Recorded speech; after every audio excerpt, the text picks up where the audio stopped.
In this video, we're going to talk about rejection, and I want to talk a bit about principles. I have a message from a man who basically has been rejected, sort of, by a woman, or he thinks so. Things are not going well, and he doesn't really know what to do next. And so if you've been reading my book, Unleash the King Within, I have this one idea in my book. One of my chapters is titled, The King is Already a Winner. So the idea with that chapter, or in general, is that you have to always see yourself as a king, and kings are by default already winners. That means that women are automatically attracted to you, women automatically want you, and you just have to use that attraction that a woman has for you to make things happen and to seduce her, and eventually, if you want to be in a relationship with her. So, one of the important principles that I want to talk about in this video is the law of assumption. It's actually an idea that I don't mention in my book. I just stumbled upon this idea a few months ago. It's similar to the law of attraction, and I want to quickly talk about the law of attraction and the law of assumption. I want to introduce these two ideas. Most of you probably already heard of the law of attraction. The law of attraction is essentially you think about something that you want, and then you're going to receive it. So for example, if you want to have beautiful women, then you have to think of beautiful women and you have to take some action to surround yourself with beautiful women. And the idea behind the law of attraction, roughly speaking, is that everything in the universe vibrates on the same frequency. So for example, what does that mean? If you hang out with lazy people, well, guess what? You're gonna be lazy. And same, if you're gonna be lazy, you're only gonna meet lazy people. If you are going to be hardworking and if you're going to be interested in entrepreneurship, you're probably gonna meet a lot of entrepreneurs. And same, if you don't care about this stuff, you will never hang out with these amazing entrepreneurs. Same thing, if you don't hang out with beautiful women, you will never meet more beautiful women. And same way, if you're not a positive man, for example, someone who's always positive thinking, always happy, not grumpy, has a lot of gratitude, if you are someone who has a lot of gratitude, all of these good qualities, then obviously you're going to vibrate with another woman who has similar qualities. So like attracts like. We vibrate on the same frequency, and that is essentially the law of attraction, right? So for example, if you want to have a high quality woman, you have to be a high quality man. It's pretty straightforward, quite simple. Now the law of assumption is something that I stumbled upon recently, which is very similar, but it has a bit of a different take. The law of assumption is very simple. It essentially just says, okay, whatever you believe to be true is going to happen. So if you assume that you're going to fail your job interview, guess what's going to happen? You're going to fail the job interview because you're going to be nervous. If you assume that you will not be able to talk to hot women in the club, well, guess what's going to happen? You will be nervous and you won't find the courage to talk to hot women in the club. So the idea is whatever you assume will become your reality. And that's very similar to ideas such as neurolinguistic programming, where our thoughts basically determine our actions and how we present ourselves in the world. So these two ideas, law of attraction and law of assumption, are quite similar if you think about it. Basically, they're both essentially saying, hey, you have to be conscious about the things that you think about and what kind of person you are. And if you always have negative assumptions, then you're gonna have negative outcomes. So obviously, if you have negative assumptions about a woman, if you do believe that things are not going great between the two of you, well, what do you think is gonna happen? The things between the two of you will actually turn to shit. And it could actually be that things are not so bad, but because you assume that things are not going great, that's why they're not going great. Could be the same thing if you want to get an ex back. I should probably make an ex back video in the future as well about this. If you assume that your ex just hates you, if you assume that your ex doesn't like you, if you assume that your ex doesn't want to talk to you, or if you assume that your ex hasn't forgiven you or whatever negative self-talk that you have, then that's probably gonna happen because you're going to have certain reactions to your ex. It's the same thing with dating, of course, as well. So I just want to read a quick quote from, his name is Neville Goddard. He is the one who came up with the law of assumption.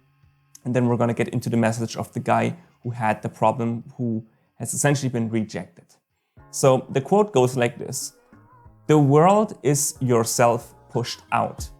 Ask yourself what you want and then give it to yourself. Do not question how it will come about.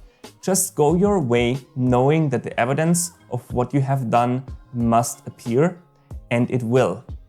So basically, it's just saying what you believe on the inside, that's exactly what you're going to reflect out into the world. So if you on the inside believe that you are not a king, then this is what you're going to reflect to women, for example. And like I told you in the beginning of the video, the king is already a winner. So if you believe that you are a king, and if you believe that things are going great, then you have no other choice than to eventually reach that result. Because you're going to be confident, you're going to believe in yourself, and through that, you're going to meet people, you're going to meet women who will be attracted to this kind of king who has that confidence. Because a lot of men, they walk through the world not having that confidence. They constantly question themselves. And so let's get into this message of a guy who essentially is questioning himself. So he says, let's get into this. He says, "Yo coach, you the dog. Thanks so much for the advice you post." Yeah, for shizzle, you're welcome. So he says, "I was hoping you'd give me some advice with a woman I dated until 3 weeks ago. I feel like whatever I do with women is wrong. I've been rejected so many times, it ain't even fitting on one hand anymore. Because of that, I keep on overthinking way too much. I know that's not a good way to go, but I just can't help it." So he has a pattern of this happening over and over, and now he's overthinking. Maybe it didn't start out this way, I don't know. It could just be that the first time that you meet a woman, she rejects you and you were incredibly confident. But then obviously if this happens more often, then you might start to overthink and you start to build up assumptions that there's something wrong with you. There's something that they're doing wrong. For some reason, women don't like you. And of course, there's always some kind of variable. So the first woman that you ever date, even though you're completely confident, everything about you is right, there could be whatever reason why she doesn't want you. It doesn't really have to do anything with you. It could be her because she just wants someone with a different type of character. Maybe you are too impulsive. Maybe you're too energetic. Maybe she prefers someone who's more introverted. There could be 20,000 variables, right? So you should not overthink and make assumptions that women won't like you. So you should not be overthinking this too much. He then says, "This last woman I dated was so damn gorgeous. She was hella fine. You should have seen her curves. They were sweet and they just made you wanna smack them. You know what I'm saying?" I know what you're saying.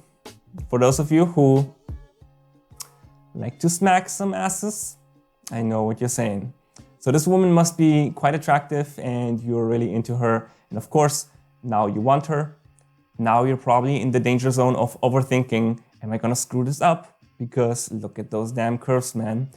I wanna ride those curves, but if I screw it up, then it's gonna go wrong and she's gonna reject me. So don't overthink it. He then says, "For your info, I am 27 and she's 24. And just for the record, I am not only about the looks. She wasn't just hot, I also liked her aspirations a lot. Man, this woman had dreams. And we vibed real good when she started talking. But unfortunately, I think I screwed it up with her and turned her off too much. I'ma be real with you. I was very insecure after our first date." So you really vibed with her quite well. And he uses the word vibe actually, interestingly. So what I mentioned earlier with the law of attraction, things vibrate in the same frequency. So in the terms of the law of attraction, things seem to be going right. You are similar. You have probably similar aspirations because you like her aspirations. So in the terms of the law of attraction, everything is vibing on the same frequency. It's perfect. But we're gonna get into this. The law of assumption is your problem here. You are making false assumptions about what's going on with this woman. So he says, "The first date was really fun. She invited me for dinner and we had a good time. I did tease her a little bit during the dinner just to not seem so overinvested in her. She said this one thing about photography which really shocked me. I have a little bit of photography experience with my own DSLR, although it's just for a hobby. She's a professional model photographer, but she told me that she's never edited her photos and lets someone else do it. Haha. So he says, I was shocked and teased her about it and said something like, "Oh my god, hell no, I could never do that. I can't believe you don't do photo editing. I don't know if we could get along." I basically just made a bit of fun of her surprising way of working as a photographer. I don't know. I think it was okay, but maybe I pushed it a bit too much. So it's a good approach in general to, not be too people-pleasing, not being too women-pleasing. So it's okay to neck a woman, and they call this negging when you're on purpose being a little bit mean or throwing a little bit of you don't approve of what she's doing. So you're not approving of the way that she's doing the photography. So it's okay to make a little bit of fun of it. Obviously, you don't want to do it too much. A little bit of teasing actually goes a long way. I would probably not have said, I don't know if we could get along. Some people, some dating coaches will say something like this is okay. I personally wouldn't say this kind of stuff just because it's actually very manipulative and calculated, and this is just not what I'm about. I'm just about, have fun and be natural with your conversations, and you can be teasing and having fun without remembering some line, like a specific line that you want to say to a woman, like, I don't know if we would ever get along. That seems very staged kind of to me. But overall, good job. It's a good thing to tease her a little bit and just have fun, don't be so serious. That's part of a relationship. As long as you don't put her down, essentially, right? As long as you're not doing something or saying something at the expense of her, because then she's not gonna feel good about it. So he then says, anyway, the dinner was okay, but not perfect. I think I had a few insecure moments, and fuck, did I mention how hot she was? You should have seen her eyes and hair. Damn, it's hard not to doubt yourself with such a hot woman. So there we go, you mentioned it again. It's about the doubt, and it's basically happening all in here. It seems like the dinner was overall fine. You don't really know, okay, how did it go with the teasing her a little bit, but it wasn't so bad really. So, you're just telling yourself that things weren't that great. But it seems like it was quite fine. Maybe it wasn't the most perfect date, because if it would have been the most perfect date, you most likely would have either kissed her or you would have, quite frankly, seduced her. She would have invited you to her place, or you would have invited her to your place, and you would have continued the night there. And whether sex would have happened or not, doesn't matter, but it would have taken a step further, basically. So he then says, where things went wrong was after our date. We were talking on IG and I played it cool, not messaging her all the time, letting her come to me. A few days after our date, she replied to one of my stories, and then we started chatting. So it's a good thing. She's obviously interested in you. She's the one reaching out.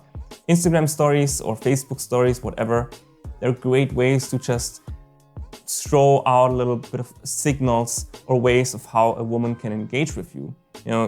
She can just respond to a story or react to it, and then you can start a conversation. So he says, this is when I fucked up and our conversation ended really weird. So my story was a clip from Jordan Peterson talking about the gender pay gap and feminism and all that stuff.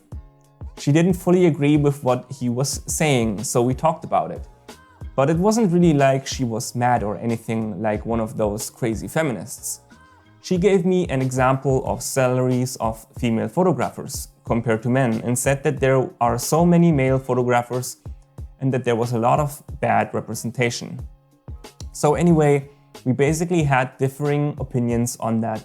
I kinda caved a bit because I felt insecure when we were talking about the subject, because I didn't want to turn her off or make her think I'm anti-female, anti-feminist, or anything like that. And you know, she had good points as well, and it's not like I wanted to downplay her experience as a female photographer. So now you're basically concerned because you're scared that she is going to think, well, look at this guy. He's a misogynist and he doesn't respect women. But Jordan Peterson has always a lot of good arguments. And it seems like you had a reasonable conversation about this. So I wouldn't doubt myself so much. And at the end of the day, even if you maybe do not agree on this, right? Woman has very different experiences, and she also has very different biases and very different ideologies. So you will probably never see eye to eye on something so controversial as the gender pay gap. It's just how it is. And I wouldn't overthink this, but if you post a story like this and you believe in it, then don't go back on your word or on your opinion. Obviously, you can change your opinion after a reasonable discussion, right? People can change your mind, your opinion, with more facts that make you reassess your point of view, and that's fine. But don't just basically change your opinion for her. You should change your opinion because of her, because she gave you some valid points that you actually agree with. And well, okay, I didn't consider this point about the gender pay gap. I'll give you that. I agree with this, but I still agree that this and this and this is more accurate on Jordan Peterson's side. Something like that. So he then says, the moment where it got weird was actually not how we talked about it or her being mad or whatever. Actually, it's more how I responded to her. After a bit of back and forth, I guess you could say the topic was done, but I wasn't acting a fool, but I was acting a fool and started following up and saying, yeah, I just Googled some photography statistics and you were right that there's a bit of an issue here. Basically, after looking into the statistics, I realized she had some good points. So then I said, I didn't want to be anti-feminist or anything like that. And I apologized with a few more follow-up messages. I said, I'm sorry if I offended you with that, and of course, I don't think that women deserve to be paid less. And then I sent one more message. I hope you don't think that I'm like one of those misogynistic guys who hate women. So now you're basically justifying and apologizing a lot, and you say it yourself. She was not really mad. You had a reasonable discussion from the sound of it, and people can disagree on a subject like this. And you know, some of you maybe have dealt with raging feminists in the past. I deal with this every now and then. Sometimes I make controversial stories on Instagram, and a woman might message me and be like, yo, what the fuck are you saying? This is super misogynistic, or this is degrading of women, or stuff like that. And if you talk to a reasonable woman, you can have a reasonable discussion about it, and then you can either agree to disagree, or she can agree to realize, hey, actually, I misrepresented what you said, you have some valid points. But if you ever dealt with one of these crazy feminists, you can't change their minds. But it seems like she wasn't like one of those. She wasn't angry, she wasn't trying to attack you. So maybe she was just actually testing a little bit and seeing, well, how is he going to respond to this? It could actually have been a shit test. She probably does agree with what she's saying, right? So she probably doesn't agree as much with Jordan Peterson's opinion just as she states. But maybe she's also using this as a test to see how is he going to respond to this. Because he posted something. If I now tell him this is sexist or anti-feminist, what is he going to do? Is he going to cave? Is he going to give in? Could be a shit test, quite frankly. So he then says, she said, it's fine. It's not like I completely disagree with everything he says, Jordan Peterson said. I just think it depends from case to case. So yeah, she's being quite reasonable. She has a fair point. It depends from case to case. You can't just make very generalistic statements. It always depends, right? So she probably has some good points with her photography stuff and the statistics that you researched as well. And she's not mad at you. You had a good conversation and it seems like there was no arguing or anything like that. So she's cool, actually. She doesn't really care so much. He says, so anyway, fuck. Basically, I kept on reiterating and mumbling about how I changed my opinion a bit after doing some research on photography gender differences. Oh, that's a long sentence. I kept on reiterating and mumbling about how I changed my opinion a bit after doing some research on photography gender differences statistics. And I think it kind of annoyed or bored her. After a while, she said, it's okay now. So she's basically saying, it's fine now, like, it's okay, just shut up. You know, she's in a polite way saying, okay, I'm not mad, relax, it's done. So if this would be a shit test right now, this would be the moment where she would have realized, oh fuck. You know, I challenge him one time and look what happens. He becomes incredibly insecure and he chases after me and he apologizes and becomes basically really weak and needy. And it would show to her that you can't have your own opinion. And obviously you wanna, as a couple, you wanna agree on certain things, you know, certain values you should agree on, but you can't always agree on everything, right? And sometimes it's actually important that you not agree with your woman because you have to hold her in check and she also has to hold you in check. You want to challenge each other and help each other grow. And so if you always give in to her or to her opinion, then you can't tell her when she's doing something wrong. And it's the same way with her, of course, as well. She wants to tell you when you're doing something wrong. And if both of you can't do that, then you can't rely on each other. And she wants a man that she can rely on. So he then says, so she says, it's okay now. So she's kind of getting over this now. She's like, let's move on. I don't want this conversation anymore. But then he says, to which I said, yeah, I'm sorry. I guess I was overthinking. And she just said, it's cool. So she's keeping it really short now. And you're basically apologizing again. Sorry, I was just overthinking. And she's like, dude, relax, it's cool. So you are assuming that she is mad. You're assuming that this conversation didn't go well. And you're assuming that you have to make up for it. But even if she would be really angry, you wouldn't have to apologize for that. You wouldn't need to be, I'm sorry that I offended you so much with my point of view. Why would you do that? It's your point of view. It's not your fault. You know, sometimes we do offend people because we say stupid shit, and then it might be really reasonable to apologize. Sometimes we make statements that we don't consider everything, right? And then it makes sense to say, oh wow, I didn't think properly. This part here that I said, that was not good. I apologize for this, and I apologize if this offended you. That doesn't necessarily mean that you actually change your opinion, but it's okay to apologize for offending someone because it just shows that you want to mend the relationship.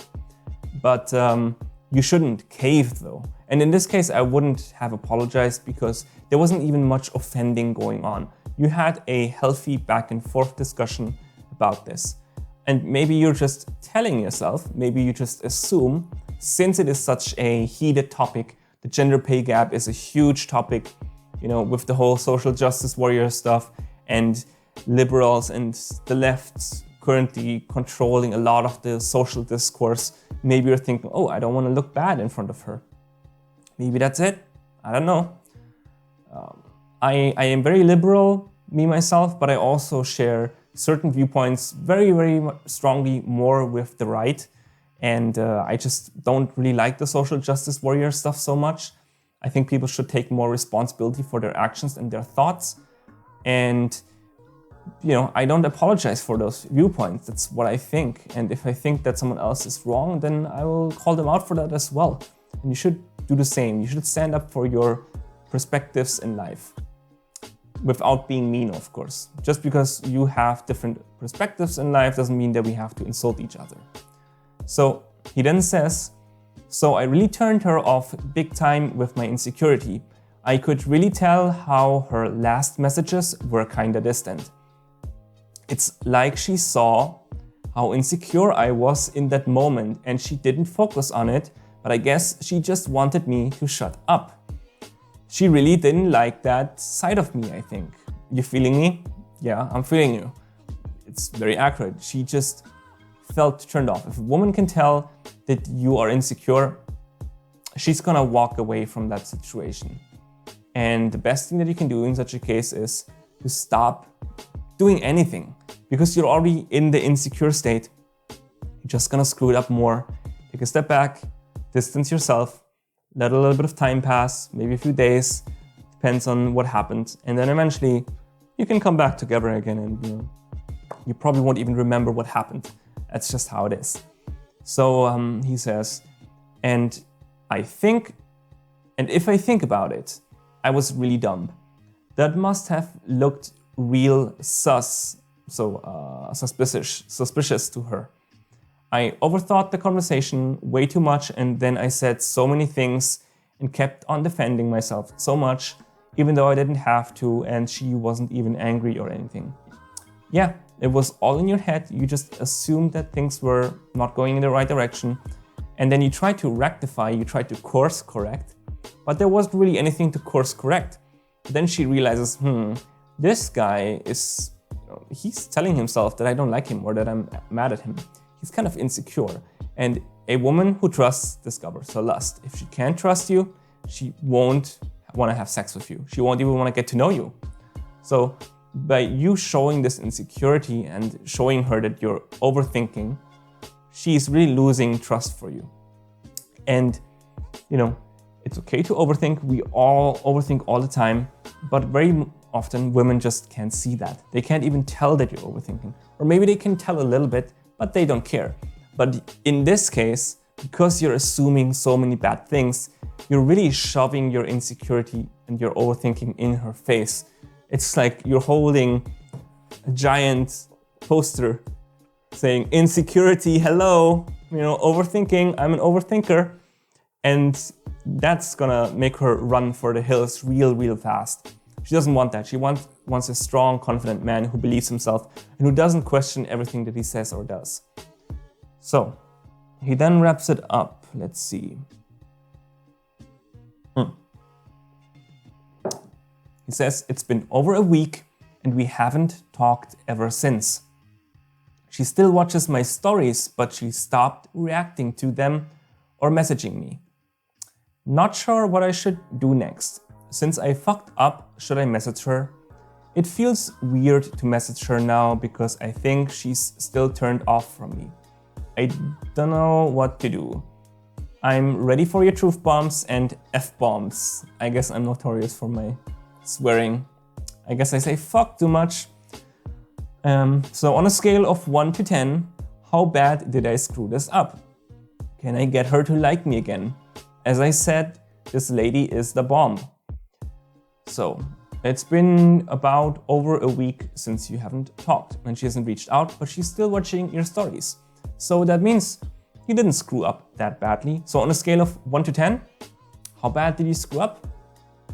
It's hard to say, to give you an exact number, but let's say maybe you screwed up on maybe a 5 or a 6. It wasn't that bad. A 10 is really fucking awful.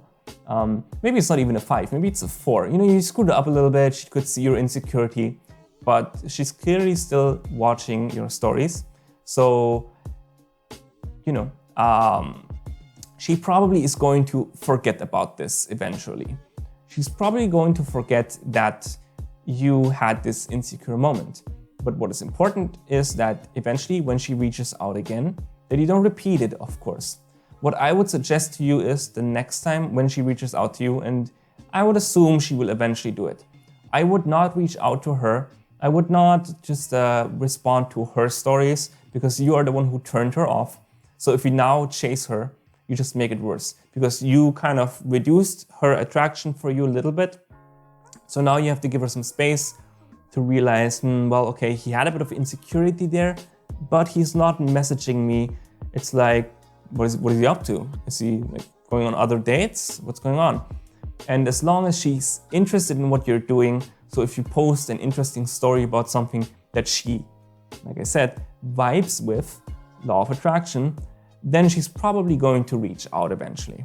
And if she doesn't, maybe eventually you could try to reach out, maybe after like a month or so, you could give it a shot. But overall, typically, I would just typically never message a woman.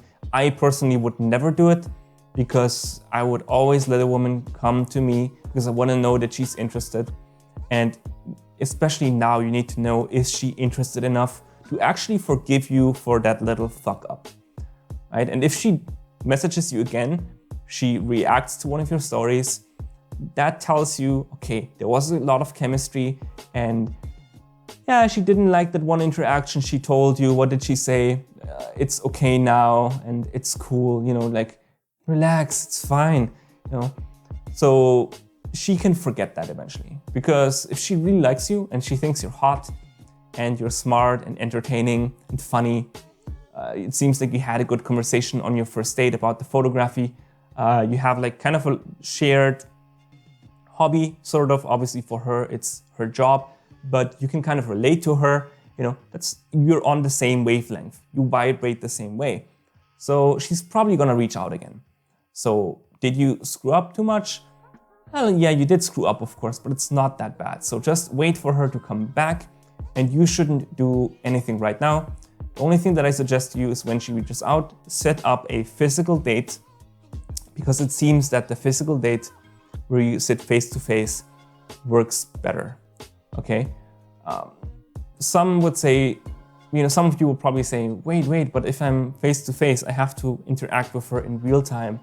And you know, that makes it even worse because I don't know what to say. But the truth is, most of the time, when you're just talking to someone right there, then and there, you don't even properly think what you're thinking about, because your problem is exactly that you are overthinking. You are assuming that everything is wrong. But if you're just talking face to face with her, it's going to be a lot more natural, and you probably even won't have the time to overthink because you're just going to have a good conversation.